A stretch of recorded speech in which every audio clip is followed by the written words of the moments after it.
നിർമ്മാണത്തിനായി പൊളിച്ചിട്ടിരിക്കുന്ന Triprayar bus stand പരിസരം BJP ജില്ലാ അധ്യക്ഷൻ ജസ്റ്റിൻ ജേക്കബ് സന്ദർശിച്ചു. നിരവധി ബസ്സുകൾ എത്തിയിരുന്ന ബസ് സ്റ്റാൻഡിൽ ദിവസം പ്രതി വിദ്യാർത്ഥികൾ ഉൾപ്പെടെ ആയിരക്കണക്കിന് യാത്രക്കാരാണ് എത്തുന്നത്.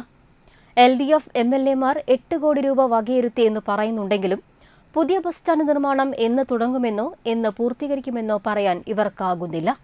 യാത്രക്കാരെ ദുരിതത്തിലാക്കിക്കൊണ്ട് നിലവിലുണ്ടായിരുന്ന ബസ് സ്റ്റാൻഡ് പൊളിച്ചു നീക്കി. പഞ്ചായത്ത് ഭരണകൂടവും MLA ഓഫീസും തമ്മിൽ ഏകോപനമില്ലാത്തതാണ് ബസ് സ്റ്റാൻഡ് നിർമ്മാണം വൈകുന്നതിന് കാരണമാകുന്നതെന്നും ജസ്റ്റിൻ ജേക്കബ് ചൂണ്ടിക്കാട്ടി. യാത്രക്കാരുടെ ദുരിതമകറ്റാൻ BJP സമരരംഗത്തിറങ്ങുമെന്നും ജില്ലാ പ്രസിഡന്റ് പറഞ്ഞു.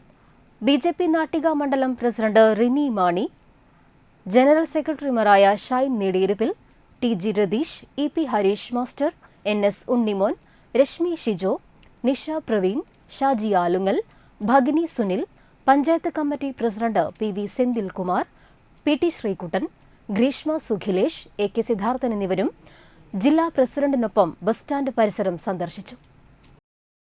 8 കോടി രൂപ ഗീതാ ഗോപി MLAയും CC മുകുന്ദൻ MLAയും ചേർന്ന് ഈ ബസ് സ്റ്റാൻഡിന് വേണ്ടി 8 കോടി രൂപ അനുവദിച്ചു എന്നാണ് പറഞ്ഞു കേൾക്കുന്നത്.